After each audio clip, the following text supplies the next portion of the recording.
কতটুকু জমি নিয়েছিলেন? আমি জমি নিয়েছি ৮ কাঠার উপর প্রায়। আমি আর কাগজ না দিয়ে বলতে পারবো না, আনুমানিক করে বলতে। তো এই জমিটা নিয়েছি, জমি নেওয়ার পর ওটা স্থাপনা করেছি, বিল্ডিং যে দোকানপাট করেছি, ভাড়া দিছি। পরে এখন নীতি করে জানতে পারলাম জমি আজকে 19 সালে জমি নিয়েছি। এখন জানতে পারি যে জমি ব্যাংকে মর্গেজ দেওয়া, তারপরে দলিলপত্র টাকা পয়সা দিয়ে দলিলপত্র উঠাইলাম, উঠে সব জমি মর্গেজ দেওয়া ব্যাংকে আগে। মর্গেজ তো জমি আমার কাছে বেচছে, আমি বেচার পর খাজনা গাড়ি সব আপডেট করছি, ডিজিটাল গাড়ি ট্রেস করছি। এখন যেহেতু ব্যাংকে আগে মর্গেজ দিয়েছিল, সেই জমিটা আমাদের কাছে বিক্রি করছে।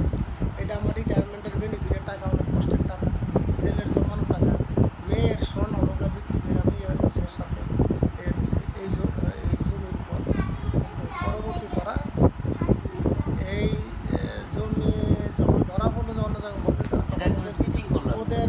ওদের বললাম যে জমিটা তোমরা করে দাও, সমাধান করে দাও। এরকম তো ওভার বসা হয়েছে, ওরা কোনো কর্ণপাত করতেছে না, দিচ্ছে না, ওরা আমাদের কোনো কথাই শুনতেছে না।